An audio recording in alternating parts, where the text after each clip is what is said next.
Hello everyone and welcome back to our channel Shikshak Lakshya. आज के video में हम लोग पढ़ेंगे भारतीय शिक्षा आयोग या कोठारी आयोग 1964 से 1966 तक। अच्छा, हमारी यूनिट चल रही है कंटेम्प्रेरी इंडिया एंड एजुकेशन में यूनिट 3। कौन सी है? वो है post independence education in India. ठीक है, जिसमें हमने 2 टॉपिक्स पढ़ लिए। कौन कौन से? राधाकृष्णन कमीशन और आपका मुदालियर कमीशन। और इससे पहले हमने यूनिट पढ़ी थी pre independence education in India. उसमें हमने मैकाले से शुरू किया था, सार्जेंट पे ख़त्म किया था। वो वीडियोस आप देख सकते हैं।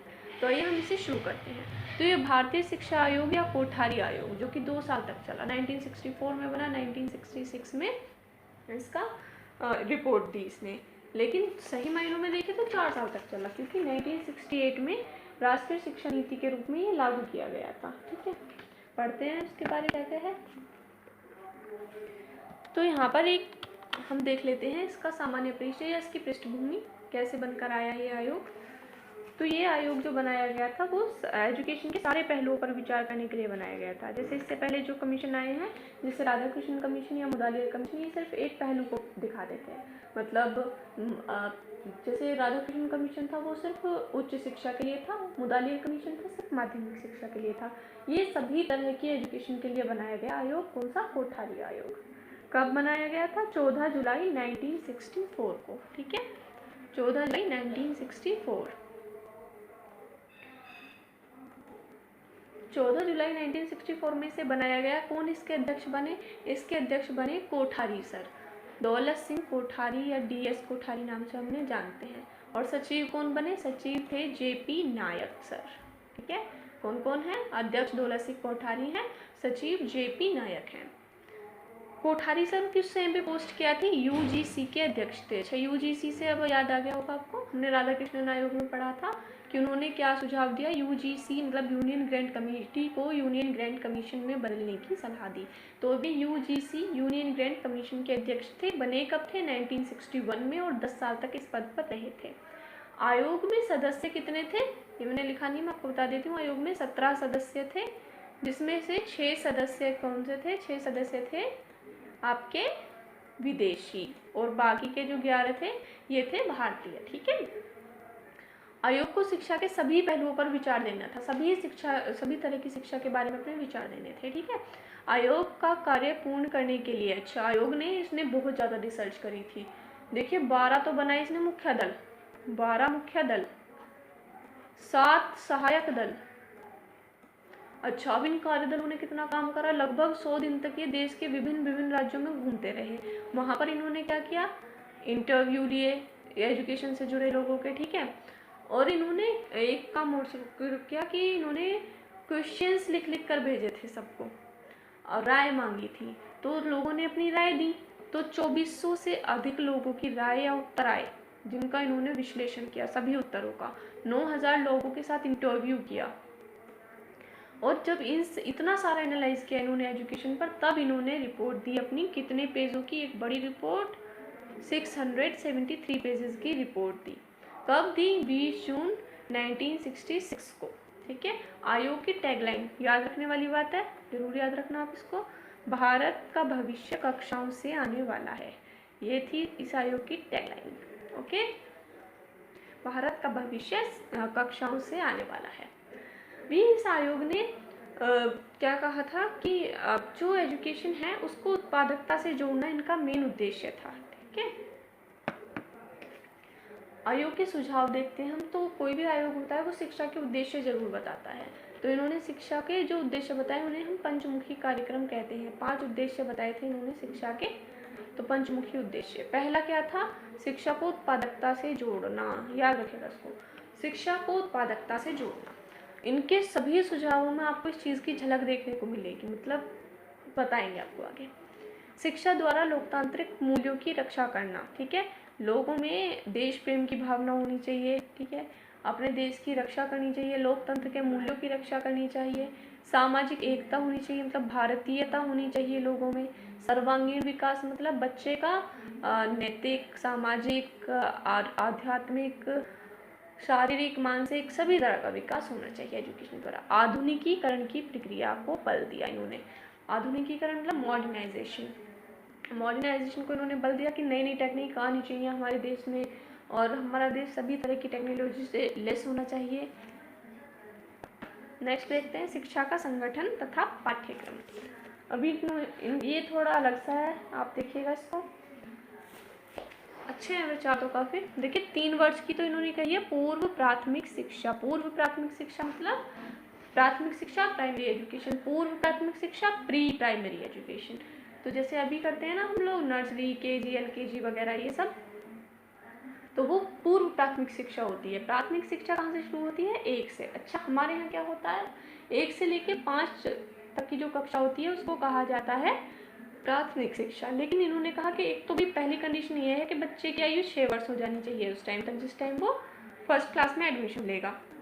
दूसरा क्या है कि हम तो फर्स्ट से लेकर 5th तक की एजुकेशन को प्राथमिक शिक्षा में गिनते हैं, सिर्फ प्राथमिक शिक्षा। लेकिन यहाँ पर क्या है 1 to 4 जो क्लासेस शिक्षा उसको क्या कहा जाएगा? निम्न प्राथमिक शिक्षा।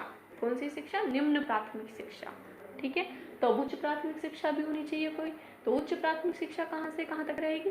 5th क्लास से 7th क्लास तक। तो मतलब इनकी प्राइमरी एजुकेशन चलेगी कब तक? 7th तक, जो हमारी 5th तक चलती है। ठीक है, उसके बाद क्या है 8 से लेकर जो 10th की शिक्षा होगी, अब माध्यमिक शिक्षा स्टार्ट होगी। अच्छा इसे क्या कहा जाएगा? निम्न माध्यमिक शिक्षा। प्राइमरी एजुकेशन की तरह ये भी 2 पार्ट्स में डिवाइड होगी। 8 से 10 तक की यहाँ भी तो 11th 12th बचे, सिर्फ 11th 12th की शिक्षा जो होगी वो होगी उच्च माध्यमिक शिक्षा। ठीक है, अब हम इनका सिलेबस देख लेते हैं। तो अब बात करते हैं 1 से लेके 4th तक का। जो इसमें क्या है कि मातृभाषा में पढ़ाना होगा। ठीक है, निम्न प्राथमिक शिक्षा में मातृभाषा में पढ़ाना होगा, मातृभाषा में। ठीक है, मातृभाषा में पढ़ाएंगे। और क्या क्या पढ़ाएंगे? हम पढ़ाएंगे उसमें मैथ्स पढ़ाएंगे, हिंदी पढ़ाएंगे, पर्यावरण पढ़ाएंगे, इस तरह के सब्जेक्ट्स पढ़ाएंगे। लेकिन जब बच्चा 5th क्लास में आ जाएगा तब हम उसको क्या कराएंगे, यहाँ पर उसके सब्जेक्ट्स थोड़े बढ़ेंगे, जो कि स्वाभाविक ही है। ठीक है, अभी भी बढ़ते हैं, तो उसके सब्जेक्ट्स बढ़ जाएंगे। बात करें अगर हम, ये जो प्राथमिक शिक्षा है ये दी जाएगी किस लैंग्वेज में? ये दी जाएगी आपको यहाँ पर 1 to 4th वाली मातृभाषा में। ठीक है, और इसे देंगे हम क्षेत्रीय भाषा में, 5th to 7th वाली इसमें क्षेत्रीय भाषा में। ठीक है, इस लेवल पर आकर, अभी यहाँ तक तो हमने सिर्फ एक लैंग्वेज पढ़ी है, लेकिन जब इस लेवल पर आएंगे तो हम कितनी लैंग्वेजेस पढ़ेंगे? 2 लैंग्वेजेस। अच्छा, 2 कौन कौन सी लैंग्वेजेस होंगी वो? एक तो मातृभाषा या क्षेत्रीय भाषा, और दूसरा हिंदी या इंग्लिश में से एक। अभी जो मान लो जैसे हमारी हिंदी मातृभाषा है, ठीक है, तो हमने हिंदी तो ले ली मातृभाषा के तौर पे, तो हमें इंग्लिश लेनी पड़ेगी फिर।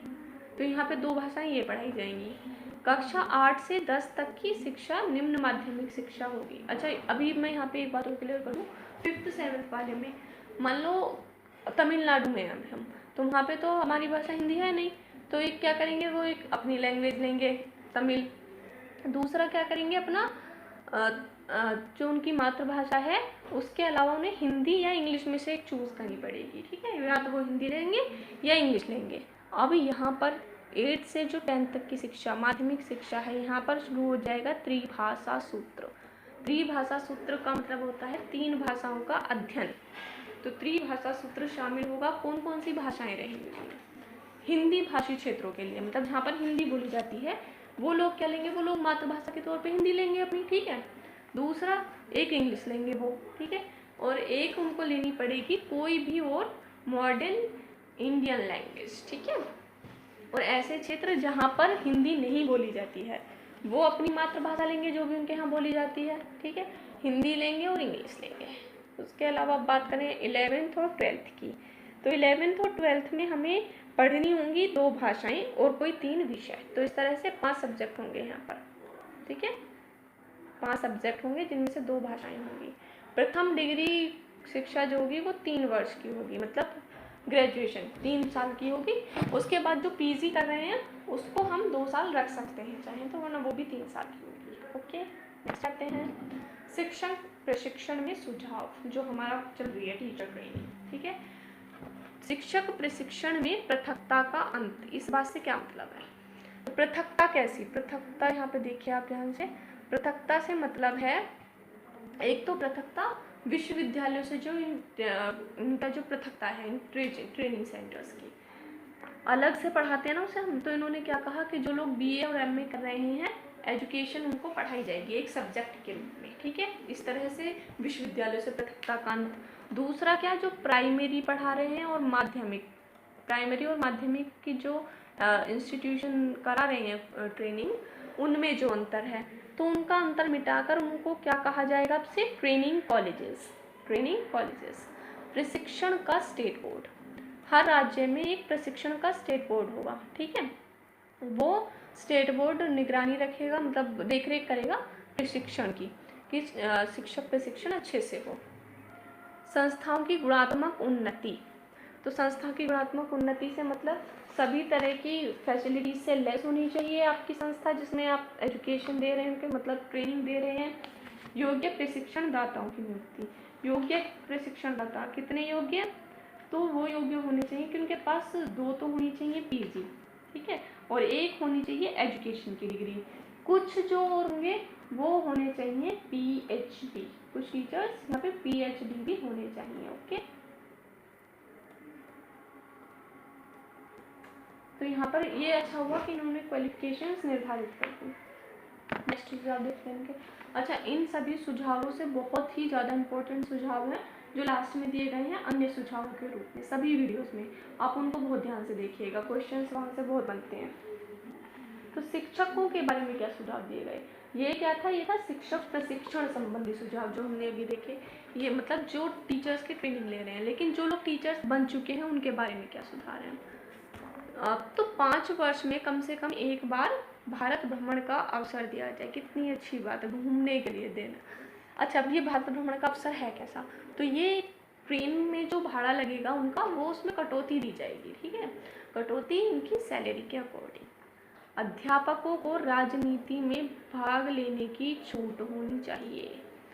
बहुत सारे राजनीति में अध्यापक हैं, जैसे मायावती जी हैं और मुलायम सिंह जी हैं, तो इसी तरह से अध्यापकों को राजनीति में भाग लेने की छूट होनी चाहिए।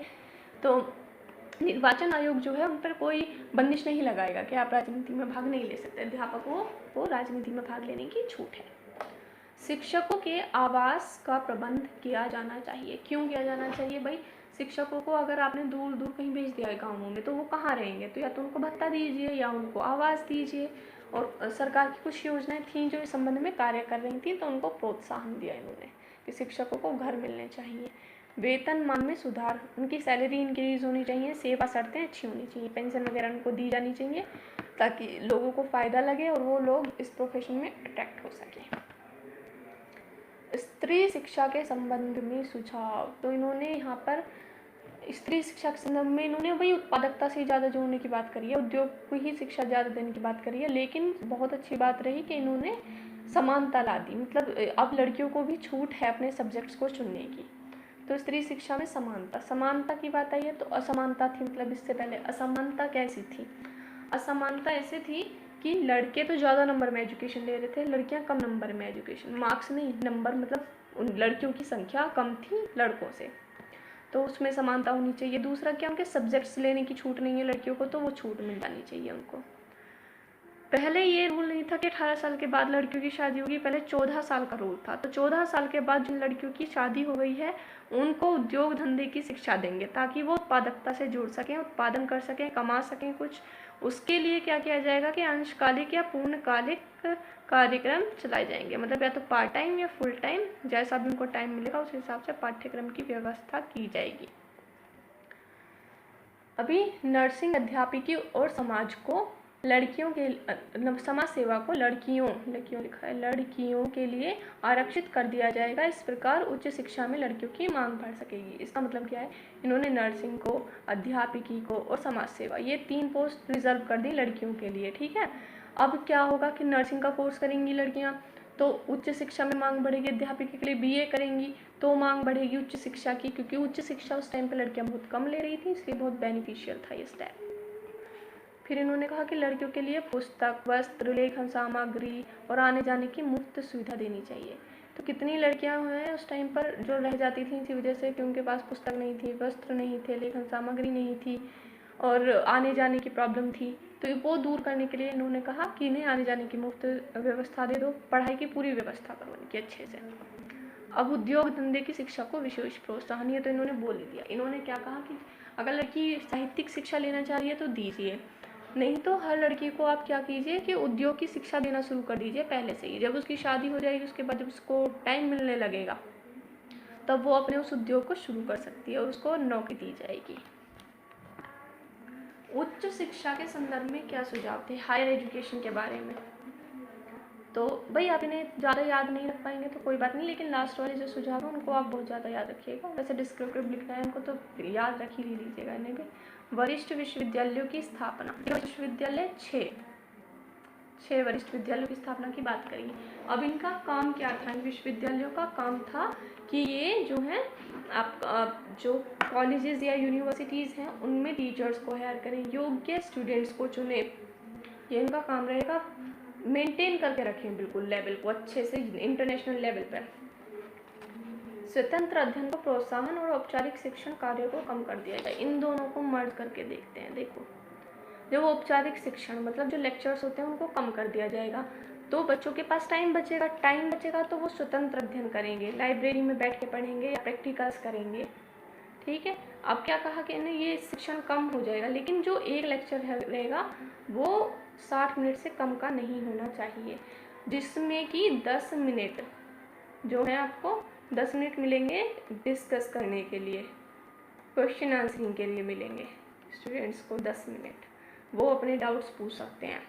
अच्छा, अब ये लेक्चर होगा कैसा? इतना ज़्यादा बढ़िया लेक्चर होना चाहिए कि बच्चे जब पढ़ने बैठे तो उन्हें 3 घंटे लगने चाहिए, इसका मनन इतना।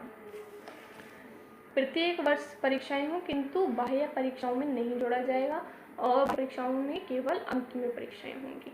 मतलब हर साल पेपर देने हैं लेकिन वो मार्क्स लास्ट में जुड़ेंगे नहीं, लास्ट में सिर्फ लास्ट वाले जो लास्ट में परीक्षा होंगी ना 3 वर्ष के तीसरे वर्ष की, वो जोड़ी जाएंगी और ये क्वालिफाई होंगी, ये पास करनी जरूरी होंगी, लेकिन इनके मार्क्स नहीं जोड़े जाएंगे। ओके, अब एक परीक्षक 500 से अधिक उत्तर पुस्तिकाएं क्या होती है? आंसर शीट, उनको नहीं जांचेगा, उन्हें चेक नहीं करेगा 500 से ज़्यादा को। ये किस लिए किया कि अगर एक टीचर पे ज़्यादा वर्कलोड होगा मान लो, तो वो जल्दी मान लो कॉपी चेक कर रहे हैं, तो हो सकता है कि किसी स्टूडेंट के साथ थोड़ा अन्याय हो जाए जल्दी के चक्कर में, तो इसलिए 500 से अधिक उत्तर पुस्तिकाएं नहीं जांचेंगे, कम लोड रहेगा तो वो आराम से जांचेंगे कॉपी। ठीक है, अन्य सुझाव मोस्ट इम्पोर्टेंट है, ये वेरी इंपॉर्टेंट। इनमें से शॉर्ट क्वेश्चंस भी बहुत बनते हैं और आप इनको लॉन्ग क्वेश्चन में भी ज़रूर लिखिएगा। तो 25% माध्यमिक स्कूल मतलब सेकेंडरी स्कूल्स को व्यावसायिक स्कूल मतलब वोकेशनल स्कूल्स में चेंज कर दिया जाए, परिवर्तित कर दिया जाए। तो इन्होंने पहले बोल दिया कि उत्पादकता बढ़ानी है, तो इसलिए व्यावसायिक स्कूल बढ़ेंगे तो उत्पादकता बढ़ेगी। 25% जो स्कूल हैं माध्यमिक स्कूल वो व्यावसायिक स्कूल्स में बदल जाएंगे। अच्छा, ये तो रही 25% की बात। जो स्टूडेंट्स हैं वो 50% बच्चे जो हैं माध्यमिक शिक्षा पर कौन सी शिक्षा लेंगे? वोकेशनल एजुकेशन लेंगे और बाकी के 50 साहित्यिक शिक्षा लेंगे। ठीक है, 15 वर्ष से 30 वर्ष के लोगों के लिए प्रौढ़ शिक्षा की व्यवस्था। प्रौढ़ शिक्षा क्या होती है भाई? देखो, इन्होंने 15 वर्ष रखी है, मान लो जैसे ये डेडलाइन, ठीक है, शुरू की, तो आप लगा लीजिए कि किसी की एज 15 साल की हो गई है, वो कभी स्कूल नहीं गया, उसे पढ़ना लिखना नहीं आता, तो वो प्रौढ़ शिक्षा के लिए शामिल किया जाएगा। और 15 से 30 वर्ष के लोग, बीच के लोग, ठीक है, इनके अलग से सेंटर्स बनाए जाएंगे, वहाँ पर उन्हें शिक्षा दी जाएगी। 14 वर्ष तक के बच्चों के लिए निःशुल्क और अनिवार्य शिक्षा। ठीक है, 14 वर्ष तक बच्चे फ्री पढ़ेंगे और कंपल्सरी है उन्हें पढ़ना। शिक्षा पर जीडीपी का 6% खर्च होगा। जीडीपी मतलब ग्रॉस डोमेस्टिक प्रोडक्ट का 6% खर्चा होगा। ये हुआ नहीं है, अभी तक भी नहीं हुआ है। प्रत्येक राज्य में कम से कम एक कृषि विद्यालय हो व कृषि को सामान्य शिक्षा का अंग बनाया जाए। हर राज्य में एक तो होगा कृषि विश्वविद्यालय, ठीक है, और कृषि जो शिक्षा है सामान्य शिक्षा का अंग बन जाएगी, तो वो कंपल्सरी भी हो जाएगी एक सब्जेक्ट के रूप में सबके लिए। ठीक है, तो कृषि की कंपल्सेशन। अब हम देखते हैं इसका प्रभाव क्या पड़ा। तो पहली राष्ट्रीय शिक्षा नीति 1968 प्रभाव में आई। अब हम इसको वैसे भी अलग टॉपिक के रूप में पढ़ने वाले हैं, तो इसलिए मैंने ज़्यादा लिखा नहीं है, उसी में देख लेंगे कौन कौन सी शर्तें मानी गई और कौन कौन सी नहीं मानी गई। ठीक है, thank you so much. Video देखने के लिए। अगर आपको वीडियो अच्छी लगी हो तो प्लीज़ वीडियो को लाइक करें, चैनल को सब्सक्राइब करें। Thank you so much.